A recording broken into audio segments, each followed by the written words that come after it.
When an Acer Swift 7 turns on but shows no display, the problem is often repairable. We will troubleshoot startup failures, repair Windows components, and use advanced recovery tools to fix the issue. A lot of errors pertain to this problem, and we're going to go ahead and jump into what should hopefully be a pretty straightforward process, guys. And we're going to go ahead and jump right into it. First thing I'd recommend doing would be to actually go ahead and boot to the troubleshooting utility on Windows 11. So if you do a hard power off 3 times in a row, Windows should automatically attempt to launch the startup repair utility. And if it doesn't find anything, it will give you the option to select advanced settings, in which case it will take you to a screen that looks like this. Now, if it does not take you to a screen that looks like this, or you're unable to get to that, you can also download the Windows 10 Media Creation Utility, or Windows 11. They probably will make a creation utility for Windows 11 at some point. And it doesn't really matter, you can actually run the Windows 10 utility on Windows 11 as far as I'm aware. And you should be able to run the troubleshooting utilities built in within it. So you just would go ahead and download it to an ISO file and then burn it to a DVD or USB. It'd have to be about 4 gigabytes or more. It couldn't be a small USB flash drive, and it couldn't be a CD. It'd have to be a DVD. And then you'd boot your computer from it.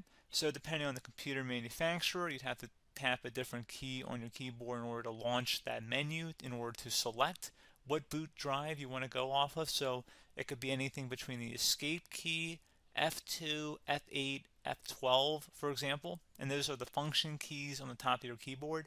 So you may have to just do a little bit of trial and error. Shouldn't take you more than a couple minutes. Googling it would probably be best before you even begin. But anyway, we're ready to go ahead and jump right into it. So we're on the choose an option page. So these will look very similar whether you're booting from it directly within Windows itself, or if you're plugged in a USB flash drive with the media creation utility installed and you selected the recovery option. So when you are setting up your Windows 11 installation or Windows 10, depending on the drive you're using, there should be an option to repair your computer in the bottom left corner of the dialog window, one of the first screens that comes up. You go ahead and select that, and then it would take you to a troubleshooting screen like you see here. And you want to go ahead and select troubleshoot, reset your PC, or see advanced options. And then there are going to be a whole bunch of options in here that we're going to explore in today's video. The first one, we're going to actually go underneath advanced options and then select startup repair, fix problems that keep Windows from loading. So go ahead and select that first.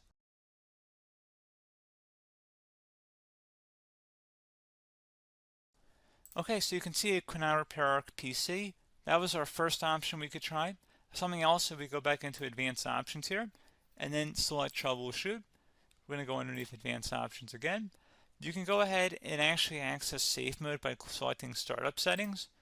And then if you select the restart button, you have the option on the screen select safe mode with networking, which will give you a key on the screen. It'll tell you which key to press to enter that. I believe it's the F7 key. It'll do that for you. I'm not going to go over that in today's tutorial because I don't really want to go into safe mode, but you're more than welcome to attempt that by going into here and then selecting restart. Again, it'll launch another screen. It'll say what key do you want to press, and it'll give you like 7 or 8 different options, and you want to select safe mode with networking.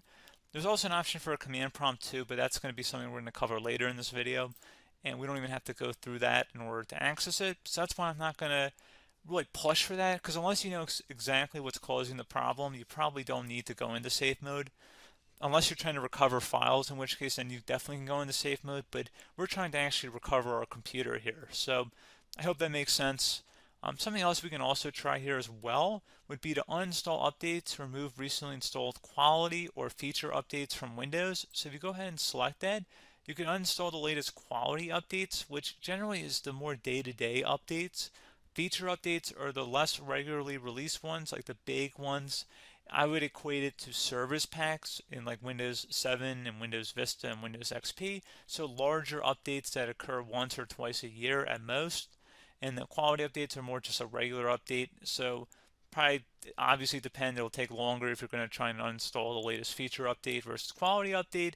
And maybe you don't need to go back that far. So just giving you guys a couple of pointers with that. Something else you can also look at here, and we're going to jump into the command prompt in a little bit, but you can select System Restore, which will use a restore point recorded on your PC to restore Windows. And this is something I would highly recommend here, guys. So select Next. Assuming you have a restore point saved on your computer, you go ahead and select the most recently created one, and you'll select next, and then you'll select the drive. You shouldn't actually have to select the drive. You can scan for affected programs, but we're going to keep it all default here, and then we're going to select finish. So once started, system restore cannot be interrupted. Do you want to continue?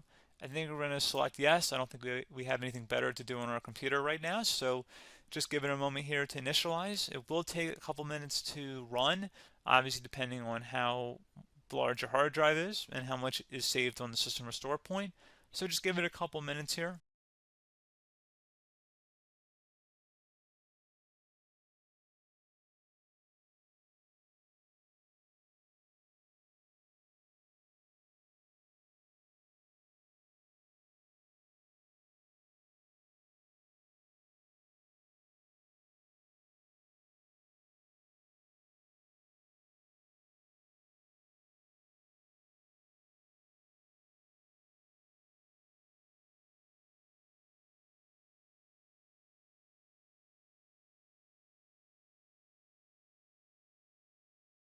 System has been restored successfully. We're going to go over a couple different methods in addition to that if that did not work. So I'm just going to pause the video and we're going to start back on the recovery screen that we started with. Okay, so a couple other things we can try here too. If you go back into troubleshoot, you can select reset your PC, while you choose to keep or remove your personal files and then reinstalls Windows. You can select to keep my files, which will remove apps and settings but keeps your personal files. You can also select remove everything, which will remove all of your personal files, apps, and settings. So this is more of a factory reset, the second option here. First option, it should not delete all of your personal files. However, it will pretty much clear most of your programs, and keep in mind, there's no guarantee that your information, number one, is even still available and easily recoverable on your computer to the point that you actually would be able to recover anything. And the second point is that there's always a chance that it won't actually recover and it will just do a factory reset anyway. So there's no guarantee that actually would keep your files anyway. So I would recommend trying to get a recovery tool and backing that up first before selecting it anyway. But again, those are a couple different options. And then something else you can try here if you go back to the choose an option. Another option, if you go underneath choose an option and select troubleshoot, advanced options, and now select where it says command prompt. Okay, so the first thing we should do is type our main hard drive here. In most cases, it should be the C drive. So you just do a C colon and then hit enter on your keyboard. So once you're underneath the C drive, we're going to type in dir and then hit enter on your keyboard. It should have program files, users, and Windows all in there. That's how you know you're in the right directory.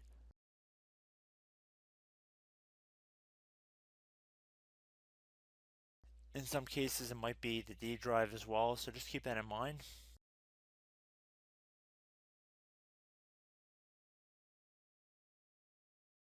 Next thing we're going to do is type in cd space / Windows / system 32 / config,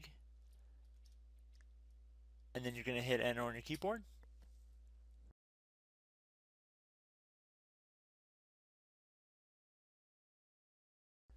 So now you're going to type md space backup. If you've seen other tutorials, it might also say to put down md backup. That's because the backup name is pretty common when you want to back something up. So you can name this whatever you want, doesn't have to be backup. So if you've already made a backup folder in the past, you could do backup 1, for example. So once you're done setting the name you want the backup to be called, hit enter on your keyboard again.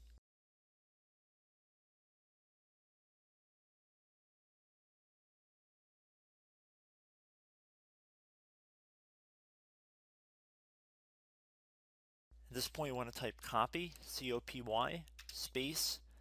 Then you want to do the star symbol above the 8 key. Then do a period or a dot, whatever you want to call it. Then another star sign, and then another space, and then type backup. And then hit enter on your keyboard.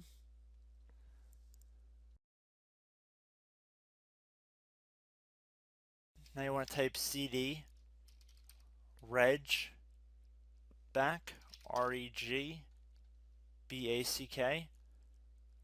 and then hit enter on your keyboard. So now that we are under the reg back, so now you want to type dir again, and then hit enter.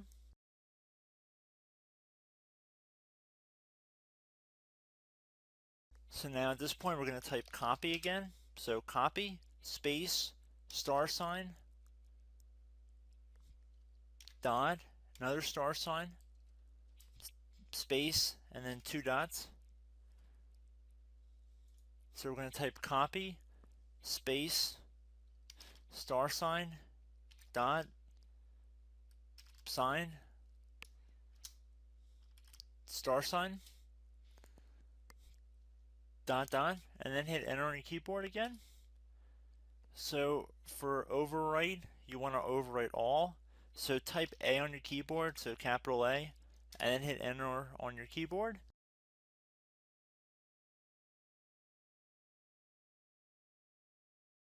So at this point, you should be good to go. You can close out of the command prompt window, and if you accidentally continue to Windows 10, you should be all set. So I hope one of these 3 or 4 different methods we went through in this tutorial helped you guys out. Again, I'm not sure if you guys heard me earlier, but try to go back into your safe mode if possible and uninstall any programs you know might be conflicting with the Windows startup if you can get into safe mode. So just keep that in mind. Something very simple like that could be blocking up everything. So again, I hope this tutorial helped you guys out, and I will catch you in the next tutorial. Goodbye.